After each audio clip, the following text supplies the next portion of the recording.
Hello dear students, welcome to your own study platform Concept Corridor and I am your mentor Yogita Dhami. So today I am here with the important questions of chapter 4 for class 7 science in the B exam ready series. Beta this chapter worlds of metals and non-metal, one of the lengthiest and toughest chapter of class 7 science. इसको पढ़ने से बहुत डर लग रहा होगा ना exam के लिए, but don't worry, here I am with a lots of important questions for you all which will cover each and every concept of this chapter. बेटा ये सारे questions अगर solve कर लिए खुद से समझ में आ गए then I can guarantee इसके बाद एक भी question ऐसा एग्जाम में आ नहीं सकता जो आप खुद से ना solve कर पाओ, प्रोवाइडेड आपने इस चैप्टर का वन शॉट पहले से देख लिया है विच आई हैव ऑलरेडी अपलोडेड। बेटा कंसेप्ट की क्लैरिटी चाहिए तो पहले वन शॉट देखना होता है, उसके बाद क्वेश्चन को सॉल्व करना होता है। सिर्फ क्वेश्चन सॉल्व करोगे तो सिर्फ हाफ ही कंसेप्ट आपको समझ में आएगा। अगर क्वेश्चन चेंज हो गया या कंसेप्ट थोड़ा सा घुमा के आ गया then you will be stuck. So first of all, clear your concept and then come for these questions. ठीक है? So I hope you have seen that one shot. Still, if you have missed it, link is given in the description. जाके उसको देखो, उसके बाद इनको solve करो. ठीक है? Now let's get started and we will start with MCQs first. ठीक है? The first question here. Which one of the following will be a basic oxide? बेटा basic oxide पूछा है. अब basic oxide कौन से होते हैं? Mango bar. याद करने के लिए बोला था मैंने. क्या है? Mango bar. What does it mean? Mango magnesium o oxide and basic. Magnesium oxide is basic, इसको हम मेटल ऑक्साइड आर बेसिक ऐसे भी याद कर सकते हैं। तो मेटल ऑक्साइड बेसिक होते हैं। यहाँ क्वेश्चन क्या है, विच of the following will be a basic oxide. तो बेसिकली आपको मेटल ऑक्साइड यहाँ पर ढूंढने हैं, तो मेटल्स के नाम भी आपको पता होने चाहिए। ठीक है, पढ़ते हैं। The first one calcium oxide. Calcium is a metal, it's a reactive metal. Yes, so ये आपका बेसिक ऑक्साइड होगा। Carbon, carbon is a non metal, carbon non metal होता है, तो ये आपका एसिडिक ऑक्साइड होगा, बेसिक नहीं होगा, है ना, तो ये नहीं है। Sodium of course it is a metal, sodium oxide is a basic oxide. Nitrogen, nitrogen is again a non metal बेटा, और नॉन मेटल के ऑक्साइड कैसे होते हैं, एसिडिक होते हैं, तो ये भी आपका आंसर में नहीं आएगा। सो फर्स्ट एंड सेकेंड है ना, फर्स्ट एंड थर्ड ये रहा, this is the answer. Understood? चलो moving head, next question. Which of the following is or are not observed? बेटा not observed पूछा हुआ है। When magnesium is burnt in air. बेटा magnesium ribbon experiment one shot में पूरा मैंने video बना के दिखाया था, आपको करके दिखाया था, है ना। So there you must have observed. क्या होता है जब मैग्नीशियम रिबन को बर्न करते हैं? मैग्नीशियम रिबन को बर्न करते एकदम वाइट इंटेंस लाइट आती है, बहुत सारे हीट और लाइट प्रोड्यूस होती है। उसके अलावा इट टर्न्स इनटू ऐश, जो वो ऐश है वो आपका मैग्नीशियम ऑक्साइड होता है ना। ये सब हमने ऑब्जर्व किया था। अब यहाँ पे ऑप्शंस को पढ़ो। It Burns with white dazzling flame. Yes true, बिल्कुल वाइट इंटेंस लाइट होती है, हम उसको डायरेक्ट देख भी नहीं सकते हैं, अदरवाइज थोड़ी देर के लिए ब्लाइंडनेस ही हो जाती है। ठीक है। It gives off heat and light. Of course yes, combustion होगा तो हीट एंड लाइट तो होगी। It produces pungent smelling magnesium oxide gas. No, magnesium oxide का ऐश जो ऐश में टर्न होता है ना, वो मैग्नीशियम ऑक्साइड होता है, सॉलिड होता है, गैस नहीं होता magnesium oxide. So this is wrong, ये नहीं ऑब्जर्व होता, नॉट ऑब्जर्व ना, तो this is the one. Next वाला ही पढ़ लो। It turns into ash. Yes, it turns into ash. So third one here will be, you have to tick this one. ठीक है, चलो next. Which of the following sets are correct? Okay, कौन से set, क्या set है? कुछ set दिए हुए हैं। Okay, we have to find out whether these are matching और not, these sets are correct और नॉट। ठीक है। Oxygen, oxygen is a non metal. Yes, it is a non metal and respiration. True, oxygen is a non-metal and it is essential for respiration. So this is correct set. Next, chlorine. Chlorine is a metal. Chlorine is a metal? No. Chlorine is a non-metal. वो डालते हैं ना chlorine की दवाई पानी में, it is a disinfectant. So chlorine is a non-metal, या disinfectant सही है, non-metal, ये wrong हो गया, है ना, यहाँ पे metal लिखा हुआ है, non-metal होना चाहिए। Next, gold. Gold is metal of course and it is lustrous. True. Gold is metal और बहुत shiny होता है, lustrous होता है। True. Next one, iodine, non-metal, lustrous. True, this is also true बेटा। Iodine non-metal है, लेकिन the only non-metal which is lustrous is iodine. So this set is also true. Usually non-metal non-lustrous होते हैं, लेकिन iodine exception है। ठीक है, तो ये भी आपका correct है। Got it? समझ में आया? ये exception पता होना चाहिए बेटा ऐसे। So first, third and fourth. First, third and fourth again B. सब जगह भी आंसर आ रहा है। चलो next. Galvanisation is the process of coating iron with. बेटा गैल्वेनाइजेशन किसके लिए यूज होता है? Prevention of rusting in iron. उसमें क्या करते हैं, आयरन के आर्टिकल के ऊपर एक कोटिंग कर दी जाती है जिंक मेटल की, है ना, जिंक की। So galvanization is the process of coating iron with with zinc, B, फिर से बी आंसर। चलो moving ahead now, which one of the following properties would you look for in a material to make utensils. बेटा utensil बनाना है, और utensil में हम क्या करते हैं, यूजुअली खाना बनाते हैं। सो व्हाट वी वांट जो हम गैस पे उसको यूटेंसिल को रखें तो जो गैस से हीट प्रोड्यूस हुई वो हमारे खाने तक पहुंच जाए, यानी we want good conductor of heat, है ना। So we will look for that property. पढ़ते हैं, गुड कंडक्टर ऑफ हीट, ये लो पहले ही मिल गया, गुड कंडक्टर ऑफ हीट। बाकी पढ़ो, next one is sonorous. Do we want sonorous? No, हमें कौन सा वहाँ यूटेंसिल से बेल बजानी है ना, तो नहीं चाहिए सोनोरस, ये भी हम नहीं देखेंगे। Next lustrous, again shiny, no बेटा हमको तो वो काले वाले बर्तन भी चल जाते हैं, एनोडाइज्ड वाले, है ना, तो हम शाइन तो नहीं देखते बर्तनों में, so no. Next heaviness, again no, हमें भारी बर्तन नहीं चाहिए बेटा, वी वांट लाइटर सब्सटेंस, है ना। जितना भारी आपका यूटेंसिल होगा उसको हैंडल करना उतना ही मुश्किल होगा। So again this is also no. So yes, we are looking for the first one, that is good conductor of heat.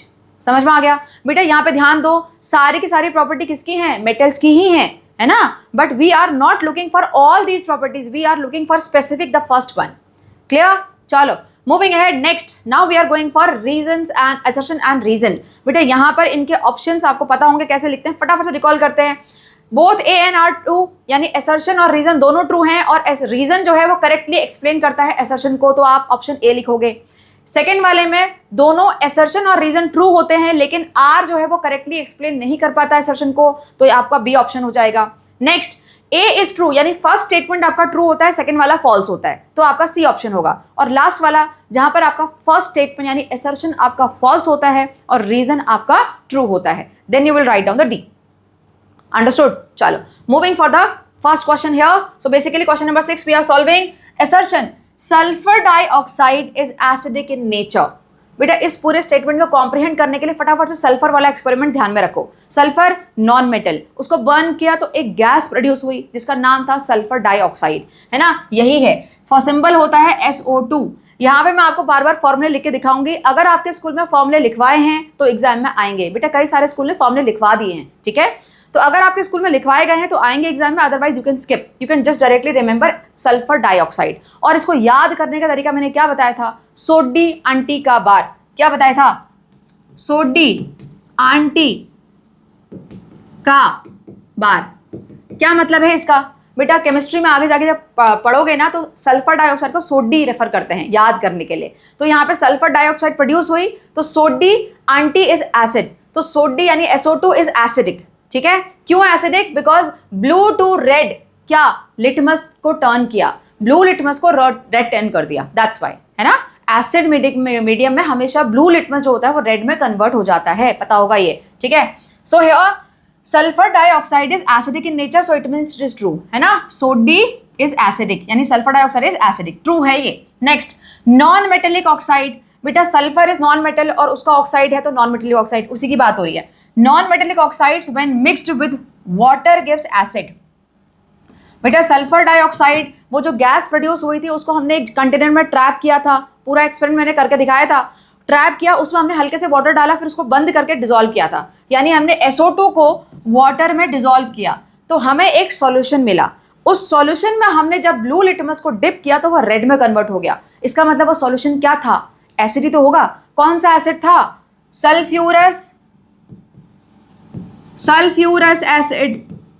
नाम याद करना पड़ेगा, NCERT में प्रॉपरली मेंशन है, आएगा एग्जाम में, आ सकता है, ठीक है। सो सल्फर और डाइऑक्साइड को अगर हम वाटर में मिक्स करते हैं तो एक सॉल्यूशन मिलता है जिसका नाम सल्फ्यूरस एसिड है। उसमें जब हमने ब्लू लिटमस को डिप किया तो आपको रेड मिल गया। इससे क्या पता पड़ा? इससे ये पता पड़ा कि सल्फर डाइऑक्साइड आपका एसिडिक नेचर का होता है। So this means this reason is correctly explaining assertion also. Yes, so it means यहाँ पर आप ऑप्शन ए लिख के आओगे। Correct, both A and R are true and reason is correctly explaining assertion।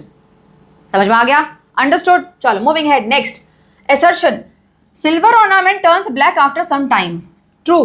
बेटा सिल्वर ऑर्नामेंट्स होते हैं, अगर उनको काफी दिनों के लिए बाहर रख लो, डेली पहनते रहो तो वो थोड़े काले पड़ जाते हैं। यस, ट्रू है। Next, silver undergoes rusting to form that black substance. बेटा silver undergo rusting, rusting word हम सिर्फ और सिर्फ किसके लिए यूज करते हैं? आयरन के लिए, क्योंकि वहां पर आयरन जो होता है वो वाटर और ऑक्सीजन जो एयर में प्रेजेंट होती है उससे रिएक्ट करता है ना, तो दैट इज रस्टिंग। बाकी सारे मेटल में जो भी ये चेंज आते हैं उसको हम कोरोजन बोलते हैं, है ना। तो यहाँ पर सिल्वर अंडरगो कोरोजन आना चाहिए, तब ये ट्रू होता। यस, लेकिन रस्टिंग आ गया तो इसका मतलब ये रॉन्ग है। सो यहाँ पर आपका ये करेक्ट है और ये रॉन्ग है, ठीक है। तो ऑप्शन कौन सा होगा? सी।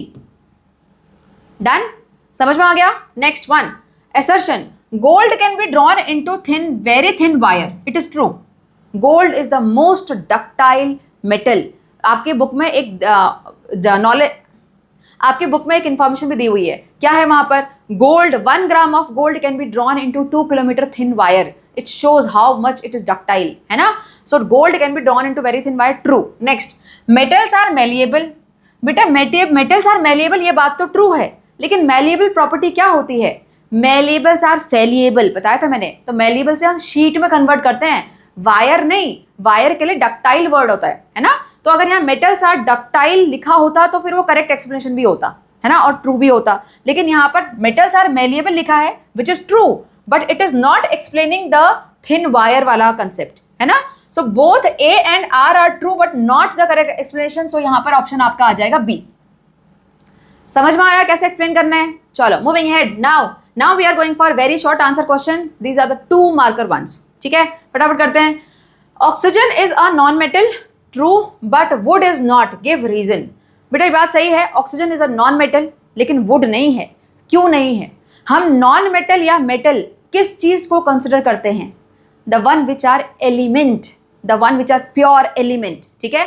बेटा ऑक्सीजन में सिर्फ O होता है, सिर्फ एक ही टाइप का एटम होता है, तो उसको हम एलिमेंट बोलते हैं, है ना। ऑक्सीजन इज एन एलिमेंट, और एलिमेंट में वो नॉन मेटल की कैटेगरी में आता है। यस, लेकिन वुड क्या है बेटा? वुड कोई एक चीज से नहीं बना है। वुड में कार्बन भी है, वुड में नाइट्रोजन भी है, वुड में बहुत सारे अलग अलग केमिकल हैं, है ना।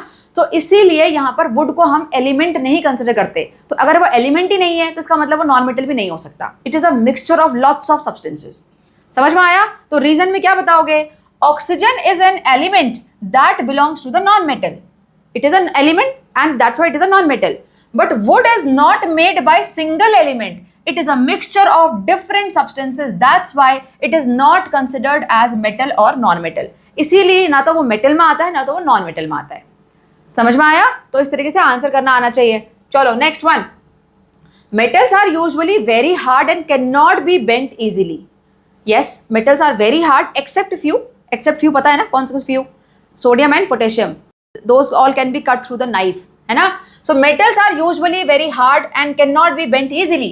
Then how are we able to see metals shaped into different objects all around us? Conceptual question है बेटा।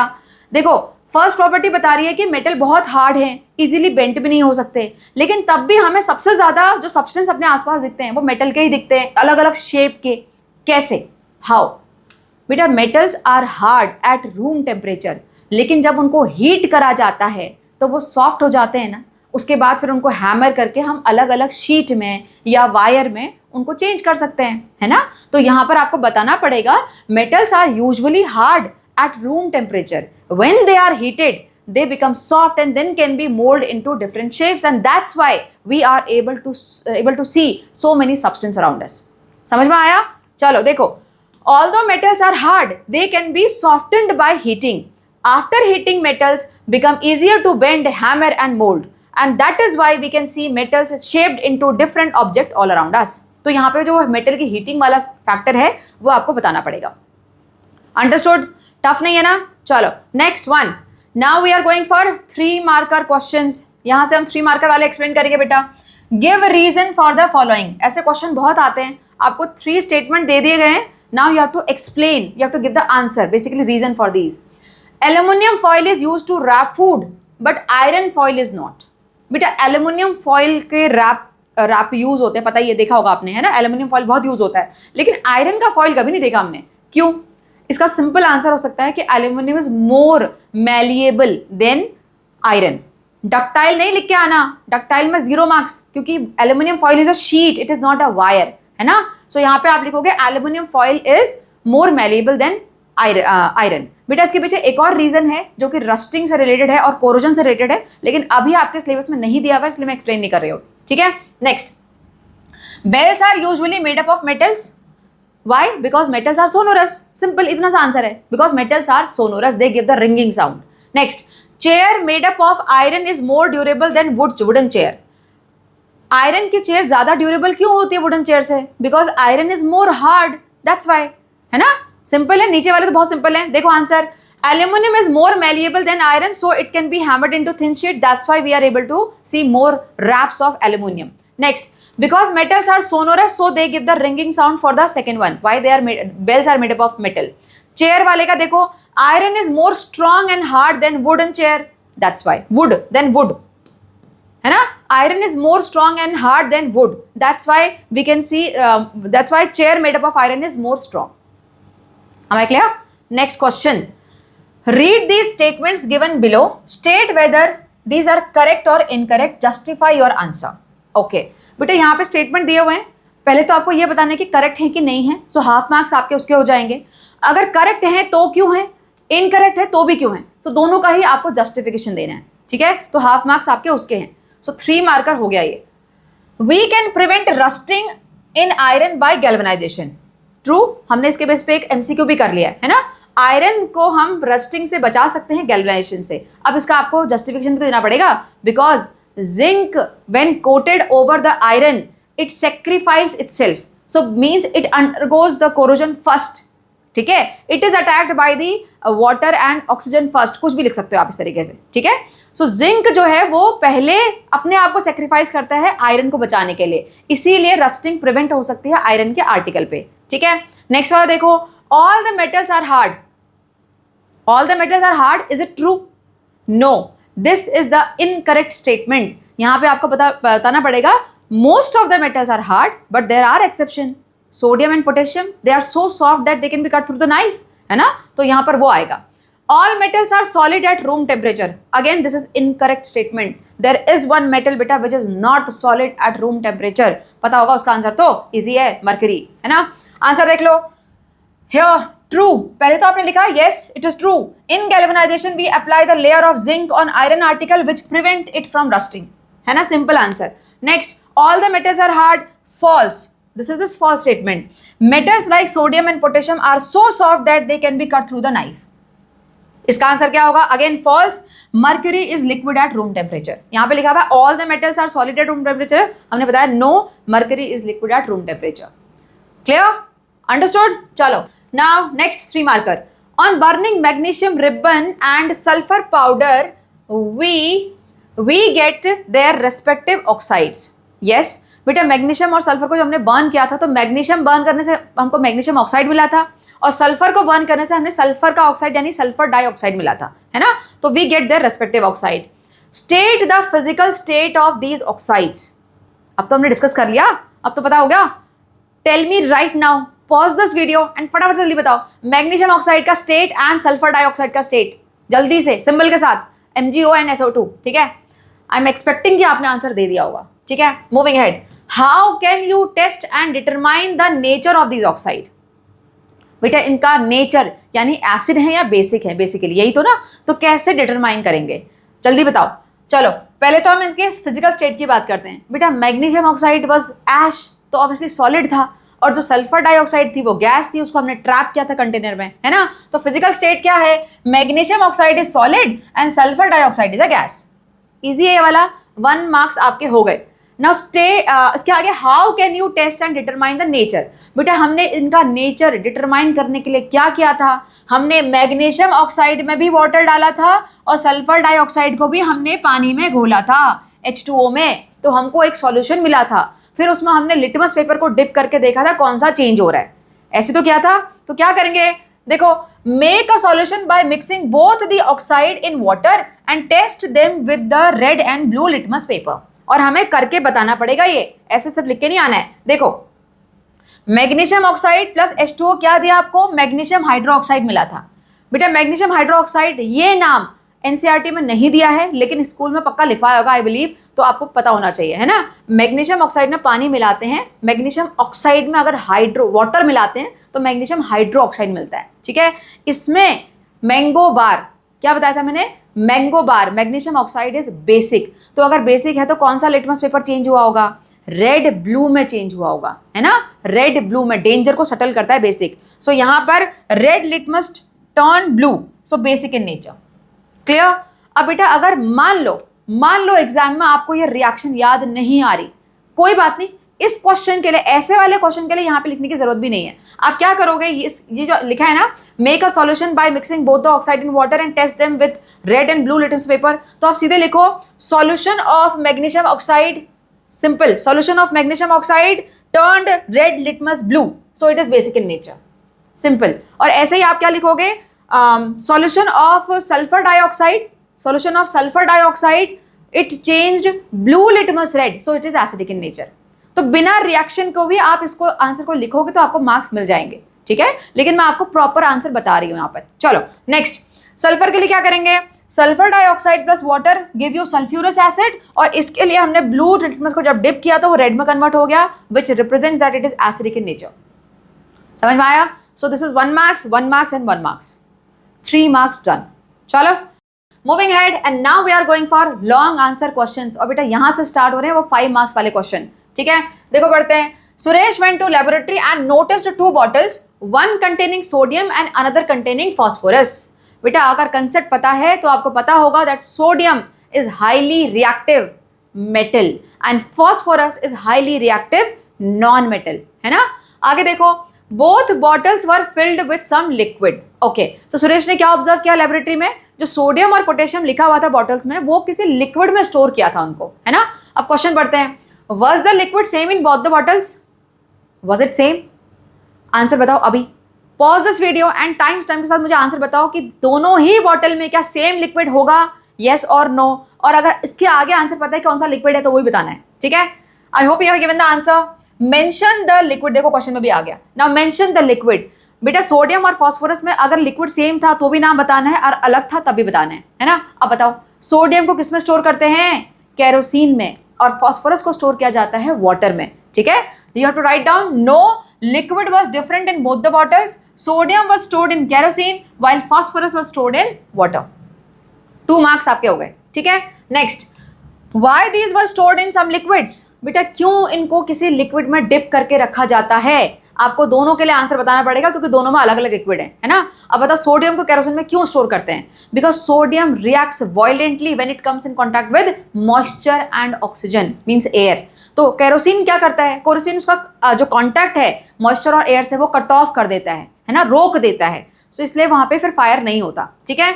Sodium in kerosene, why to cut off the contact with of sodium from air and moisture, because it reacts violently when it comes in contact with air and water, because sodium reacts violently when it comes in contact with air and water, ठीक है, इसीलिए हमें इसको kerosene में dip करना पड़ता है। Now what about phosphorus? बेटा phosphorus again catches fire when it comes in contact with oxygen, yes, ठीक है, ऑक्सीजन के साथ कांटेक्ट में नहीं आना चाहिए, तो क्या करेंगे, उसको वाटर में स्टोर कर देते हैं, ठीक है। यहाँ पे देखो, phosphorus in water to cut off the contact of oxygen as it undergoes spontaneous combustion when exposed to air। अगर फास्फोरस को बाहर खुला छोड़ दोगे तो वो ऑक्सीजन से रिएक्ट करके एकदम से आग पकड़ लेता है, तो इसलिए पानी में उसको स्टोर करके रखते हैं। अंडरस्टूड? बेटा कई सारे बच्चे यहाँ बोलेंगे मैम पानी में भी तो ऑक्सीजन होता है, बेटा बहुत कम होता है, ऑक्सीजन की सॉल्युबिलिटी वाटर में बहुत कम होती है, तो हल्का बहुत कम होता है, ठीक है। चलो moving ahead, now next one more question, ये 2 marks more, so 4 marks done. Next, since both sodium and phosphorus were stored in the liquids, are they both metal?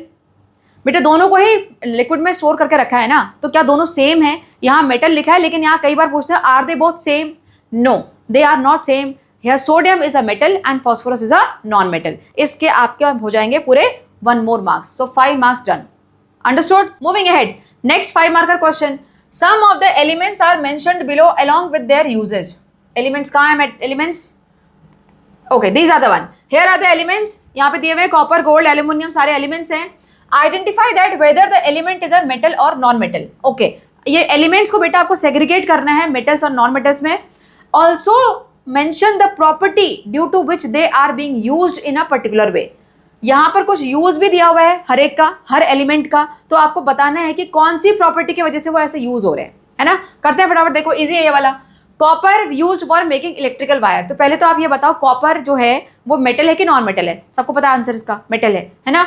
और अगर इलेक्ट्रिकल वायर में यूज हो रहा है because it is a good conductor of electricity, simple, क्या लिखोगे, metal good conductor of electricity आएगा बेटा, सॉरी इलेक्ट्रिसिटी, हीट नहीं आएगा, electricity is the answer. Gold be use for making ornaments. बेटा gold again metal, why ornaments? Because it is very lustrous, है ना, it is shiny, it gives the shiny appearance. So metal and lustrous is the property जिसकी वजह से ornament में use हो रहा है. ठीक है, next aluminium used for making utensil. बेटा एल्यूमिनियम अगेन मेटल है, यूटेंसिल में क्यों यूज हो रहा है? क्योंकि वो गुड कंडक्टर ऑफ हीट है ना. यहाँ पे देखो आंसर क्या होगा, metal malleable good conductor of heat. And yes, हाँ बेटा अगर कोई चीज़ यूटेंसिल में कन्वर्ट हो रही है तो क्यों हो रही होगी? क्योंकि उसका शेप हम अलग अलग तरीके से बना पा रहे हैं. तो यहाँ पर मेलिएबल भी अगर लिखोगे आप तो आपको मार्क्स मिल जाएंगे. ठीक है, next iodine solution is applied on wounds. बेटा iodine, iodine is a metal और non metal? It is a non metal. और उसको वुंड्स में यानी इंजरीज के ऊपर क्यों लगाया जाता है? Because it is an antiseptic, it is having antiseptic property. ठीक है, so non metal and it is an antiseptic. Next iron is used for construction. Iron is a metal, सबको पता है ना. तो iron is a metal, why it is for construction? Because it is having that hardness, it gives the strength. Yes, तो यहाँ पे answer क्या होगा, मेटल है और हार्डनेस वो प्रॉपर्टी जिसकी वजह से हम इसको कंस्ट्रक्शन में यूज कर रहे हैं. Am I clear? So this way 5 marks question, half for all these. Clear? Next one. Now we are going for case based question. देखो यहाँ पर से metals have immense importance in our daily life because of their strength, hardness and ability to conduct. Metals are used everywhere around us. In fact, human civilization advanced rapidly because of the discovery of copper followed by iron. ये लिखा हुआ था आपकी book में, है ना, mention है Harappan culture के बारे में.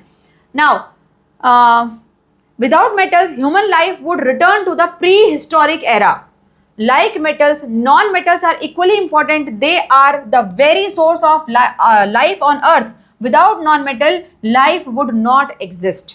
Okay, so basically this whole case is telling you the properties of the importance of metals and non-metals, है ना. Question देखो, name any two metals. Metals के नाम बताने. So name any two metals we use based on the property mentioned in the case. अच्छा बेटा ऐसे कोई मेटल के नाम नहीं बताने हैं, ये आपको देखना है पहले प्रॉपर्टीज को, जो प्रॉपर्टीज केस में मेंशन्ड है उसके बेसिस पे आपको मेटल के नाम बताने हैं, है ना. तो स्ट्रेंथ एंड हार्डनेस, कोई भी स्ट्रॉन्ग हार्ड मेटल ले लो, आयरन, आयरन ले सकते हैं, है ना. एबिलिटी टू कंडक्ट, अब एबिलिटी टू कंडक्ट में आपका हीट और इलेक्ट्रिसिटी नहीं दिया हुआ है तो आप कुछ भी ले सकते हो. यहाँ पे एल्यूमिनियम ले लो, कॉपर ले लो, है ना, कुछ भी ले सकते हो. देखो हार्डनेस में आयरन, एबिलिटी टू कंडक्ट में कॉपर एंड एल्यूमिनियम ही है. अंडरस्टूड. चलो next part, why do you think copper was discovered first than iron? बेटा कॉपर की डिस्कवरी पहले हुई थी आयरन से, बुक में भी दिया हुआ है ये हड़प्पन कल्चर वाला, है ना. अब बताओ why copper was discovered first than iron? It is all because of the reactivity. Iron is highly reactive, it undergoes rusting. Corrosion copper में भी होता है लेकिन कम होता है. So it is much easier to find out the pure form of copper rather than iron, that is why. ठीक है, आंसर कैसे लिखोगे? It is because copper is less reactive than iron, so it can be obtained easily in its pure state which is not possible with iron. Understood. Next one, now going for C. बेटा जो case based study question होते हैं वो 4 marks के होते हैं, तो first and second are always 1 marks. अब सी वाले में अगर और दिया हुआ है तो आपका ये 2 मार्क्स का होगा. इन दोनों में से आपको कोई एक अटेम्प्ट करना है, लेकिन अगर और नहीं दिया होगा then it will be 1 marks. फिर दोनों आप अटेम्प्ट करोगे. ठीक है, देखो आप, without metals human life will return to prehistoric era. justify these statement. बेटा मेटल्स के बिना हम वो prehistoric वाला, prehistoric मतलब क्या होता है, स्टोन एज, है ना, वहां पहुंच जाएंगे. you have to justify this statement. obviously पहुंच जाएंगे. we are so much dependent on metals. everywhere we are using metal, है ना. कंस्ट्रक्शन में देख लो, आप व्हीकल्स देख लो, they are all made up of metals. electricity are all again because of metal. Wire सारे metals से बनते हैं. कुकिंग वाले यूटेंसिल मेटल्स, isn't it? आप वो देखो जो हम वेपन्स यूज करते हैं, वेपन्स सारे मेटल से बनते हैं. अगर वेपन्स नहीं होंगे तो फिर किसके वेपन बनाएंगे? वो स्टोन वाले, अगेन प्री हिस्टोरिक एरा वाले. ठीक है, तो आंसर कैसे लिखेंगे इसका? बेटा कोई भी ऐसे मेजर डेवलपमेंट बताओ जो मेटल पे डिपेंड करते हैं, उसके बाद बताओ कि अगर हम मेटल हमारे पास नहीं होगा तो हमारे डेवलपमेंट नहीं हो पाएंगे, again we will reach to prehistoric era. This is the way to answer. देखो लिख के दिया मैंने, modern transport infrastructure is not possible without metals. Modern technology and electricity again depend mostly on metals, है ना. So without metals we would lose all these development and live with stone, wood, clay like prehistoric era. समझ में आ गया? चलो next one, without non metals life is not possible, explain. बेटा yes, without non metals life is not possible. Metals के बिना हम लोग डेवलपमेंट लूज करेंगे, लेकिन नॉन मेटल्स के बिना हम लाइफ को लूज कर देंगे। यस, अब you have to justify the statement. अब बताओ क्यों? कौन सा ऐसा नॉन मेटल है which is required for our survival? Oxygen. Oxygen is a non metal but it is required for our survival, है ना, we are dependent on that. So one of the non metal is that. उसके अलावा और क्या है? Carbon. बेटे carbon is one of the essential element which is present in all the living organism. अगर carbon नहीं होगा तो लिविंग ऑर्गेनिज्म एग्जिस्ट नहीं कर सकते, ठीक है। देखो, oxygen is essential for non metal required for respiration and carbon is the basis of all the living organism. So that's why life cannot exist without non-metals.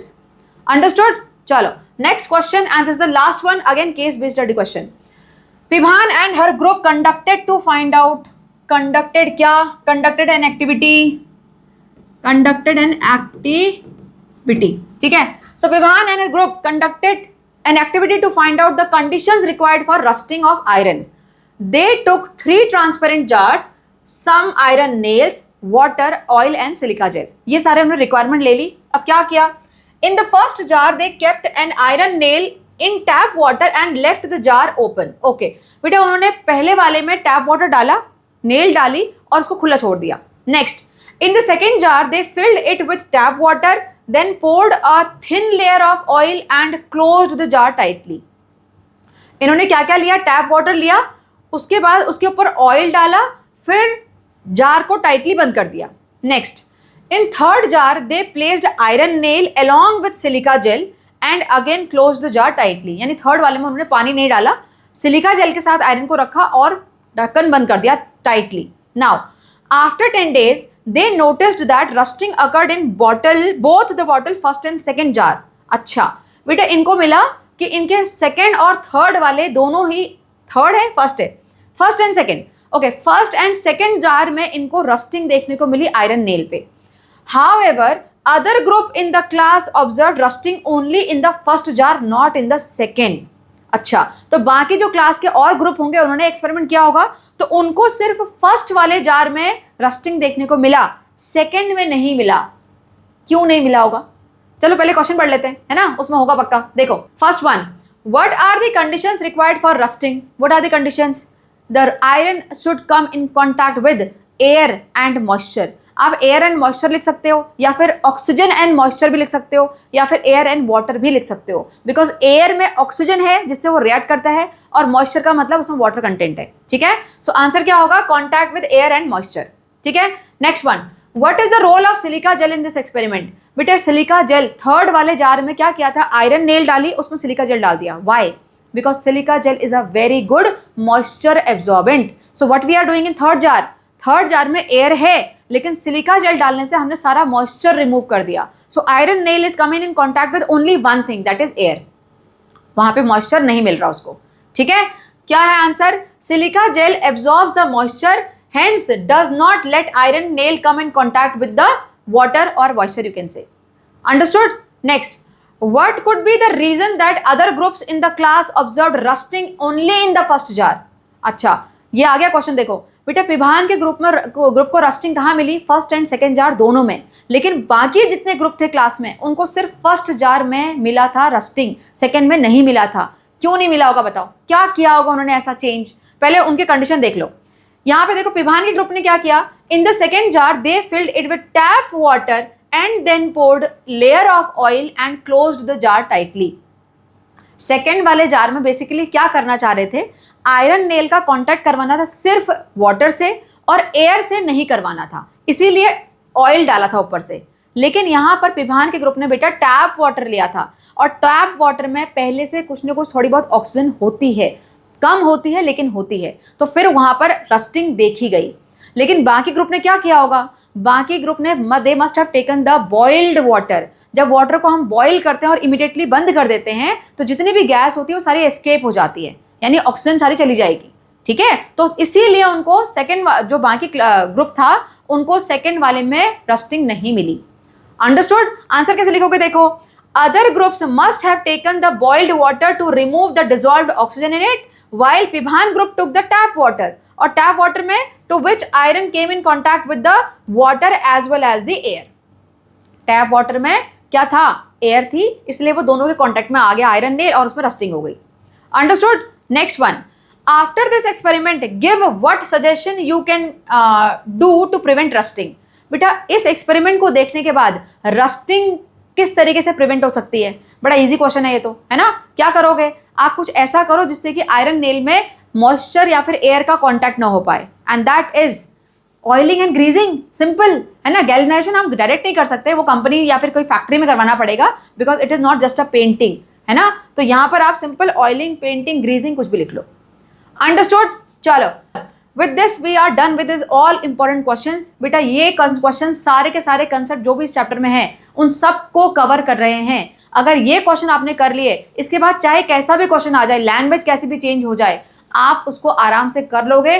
Concept की clarity होनी चाहिए। So one shot पक्का देखना, ठीक है। चलो will meet soon for the important questions of next chapter. Till then take care, bye bye and study hard.